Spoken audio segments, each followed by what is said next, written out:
మీరు మీ బ్యాంక్ ఖాతాను మూసివేయాలనుకుంటున్నారా? అలా అయితే కొన్ని జాగ్రత్తలు తీసుకోవాలని బ్యాంకింగ్ రంగ నిపుణులు సూచిస్తున్నారు.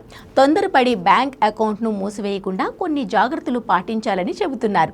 కొంతమంది బ్యాంక్ నిబంధనలు తెలియకుండా బ్యాంక్ ఖాతాను మూసేయడం వల్ల ఇబ్బందులను ఎదుర్కొంటున్నారని గుర్తు చేస్తున్నారు. అందుకే బ్యాంక్ అకౌంట్ను క్లోజ్ చేసే ముందు ఎలాంటి జాగ్రత్తలు తీసుకోవాలో తెలుసుకుందాం.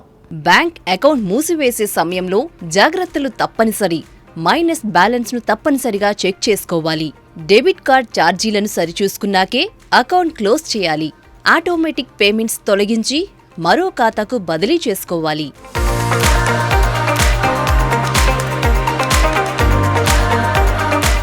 ఇప్పుడంతా డిజిటల్ కాలం. అందులోనూ ప్రస్తుతం బ్యాంకులకు వెళ్లకుండానే లావాదేవీలన్నీ చేస్తున్నారు. ప్రభుత్వ పథకాల నగదు నేరుగా లబ్ధిదారుల బ్యాంక్ అకౌంట్లలో జమ చేస్తున్న నేపథ్యంలో బ్యాంక్ అకౌంట్ ప్రతి ఒక్కరికి తప్పనిసరైంది.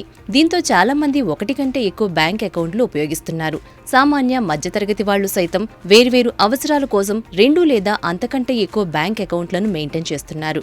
అయితే బ్యాంక్ అకౌంట్లో మినిమం బ్యాలెన్స్ లిమిట్ సంవత్సరాల తరబడి ఎలాంటి లావాదేవీలు జరగకపోతే సదరు ఖాతాను ఇనాక్టివ్ చేస్తున్న క్రమంలో బ్యాంక్ అకౌంట్లను చాలా మంది మూసేస్తున్నారు. ఈ క్రమంలో క్లోజింగ్ ఫామ్ను ఫిల్ చేసి బ్యాంక్ అకౌంట్ క్యాన్సిల్ చేసుకుంటే సరిపోతుందని అనుకుంటారు.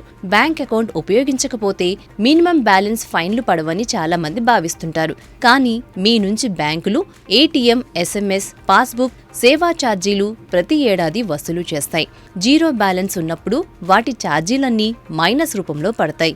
అకౌంట్ మూసివేసే సమయంలో వాటిని చెల్లించాల్సి ఉంటుంది.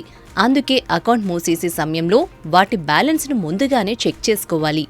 ఇక మీరు డెబిట్ కార్డు వాడినా వాడకపోయినా బ్యాంకులు ప్రతి ఏడాది వార్షిక రుసుములు వసూలు చేస్తాయి. ఇవి బ్యాంకును బట్టి సుమారు 250 నుంచి 700 వరకు ఉంటాయి. వీటిని మీరు బ్యాంక్ అకౌంట్ మూసివేసేటప్పుడు చెల్లించాల్సి ఉంటుంది. ఇక మీ అకౌంట్ నుంచి మ్యూచువల్ ఫండ్స్, కరెంట్ బిల్, రుణాలకు సంబంధించిన ఈఎంఐలు, బీమా పాలసీ తదితర ప్రీమియంలు ఆటోమేటిక్గా డెబిట్ అవుతుంటే అకౌంట్ క్లోజ్ చేసే ముందు వాటిని రద్దు చేసి వేరే బ్యాంకు లింక్ చేసుకోవాలి. ఒకవేళ మీరు పాత అకౌంట్కే ఉంచుకుంటే ఆటోమేటిక్ డెబిట్ ఫెయిల్ అయినప్పుడు బ్యాంకులు భారీగా ఛార్జీలు వసూలు చేస్తాయి. దానివల్ల మీరు నష్టపోతారు. కొన్ని బ్యాంకులు సేవింగ్స్ అకౌంట్లను 1 ఏడాది తర్వాత ఎలాంటి ఛార్జీలు చెల్లించకుండా మూసివేయవచ్చు.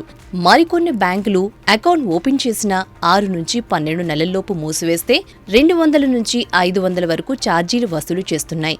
ఇక మీరు ఇన్కమ్ ట్యాక్స్ రిటర్న్ పొందడానికి అకౌంట్ నంబర్ ఇచ్చి ఉంటే దానిని నిలిపివేసే ముందు దానిని చెక్ చేసుకోవాలి.